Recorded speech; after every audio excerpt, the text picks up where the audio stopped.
Muhammad Hatta, salah satu pahlawan kemerdekaan yang memiliki banyak peran baik sebelum dan sesudah penetapan kemerdekaan Indonesia. Dr. Andes Haji Muhammad Hatta, biasa dikenal dengan Bung Hatta, memiliki nama asli Muhammad Attar, di mana beliau lahir di Bukit Tinggi pada tanggal 12 Agustus 1902. Beliau meninggal di Jakarta pada tanggal 14 Maret 1980, yaitu pada usia 77 tahun. Beliau pernah menjabat selaku Wakil Presiden Indonesia pertama, pernah menjabat pada Menteri Indonesia, dan pernah menjabat Menteri Pertahanan Indonesia, pernah menjabat Menteri Luar Negeri Indonesia, dan pernah menjabat Ketua Umum Palang Merah Indonesia pertama.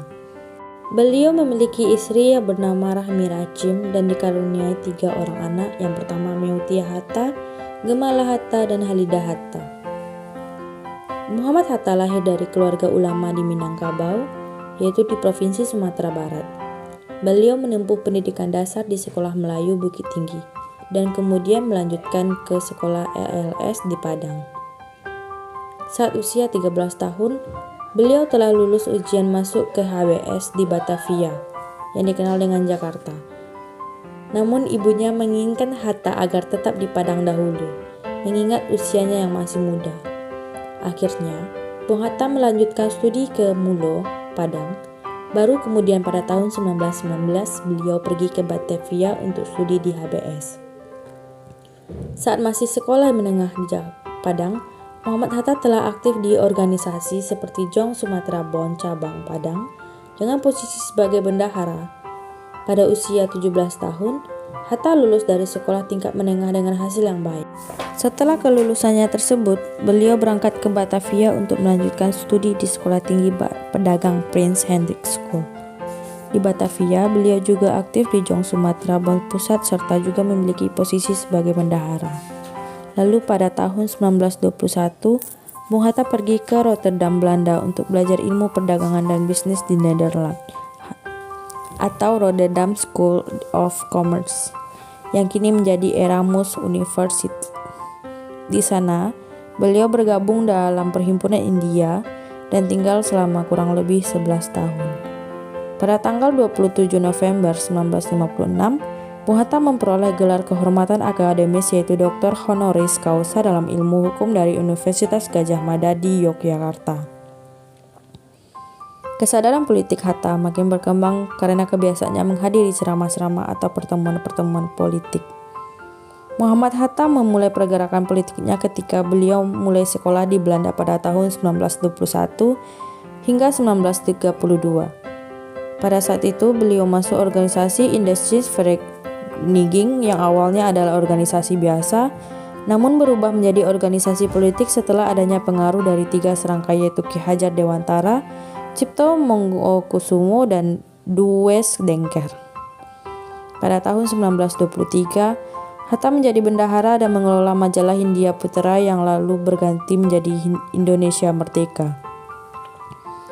Selanjutnya pada tahun 1924, organisasi ini berubah nama menjadi Perhimpunan Indonesia. Pada tahun 1926, beliau diangkat menjadi pimpinan Perhimpunan Indonesia.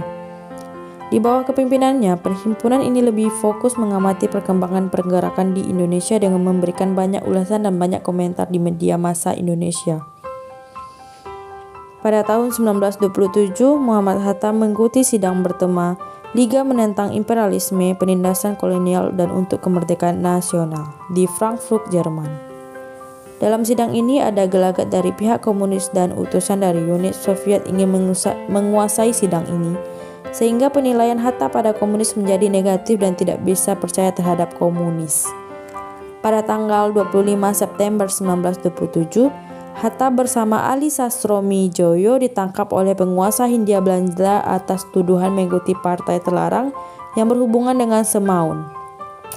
Dengan kata lain, mereka dituduh terlibat pemberontakan di Indonesia yang dilakukan PKI pada tahun 1926-1927 dan melakukan penghasutan agar menentang kerajaan Belanda.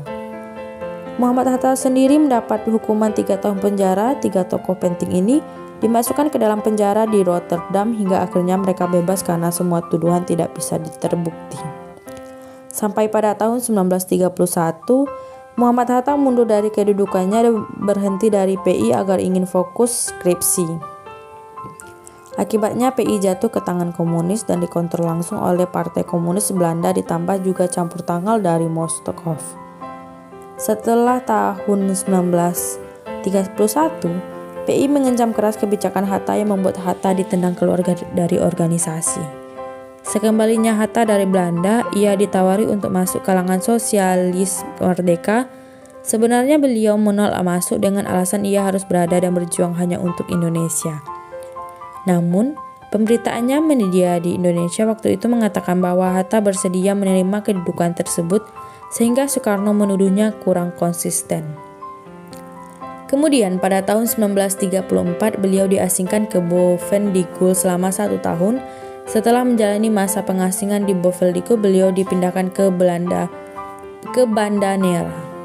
Pada tanggal 8 Desember 1941, Angkatan Perang Jepang menghancurkan Pearl Harbor dan ini memicu Perang Pasifik. Tentu saja perserangan ini juga berdampak pada Indonesia.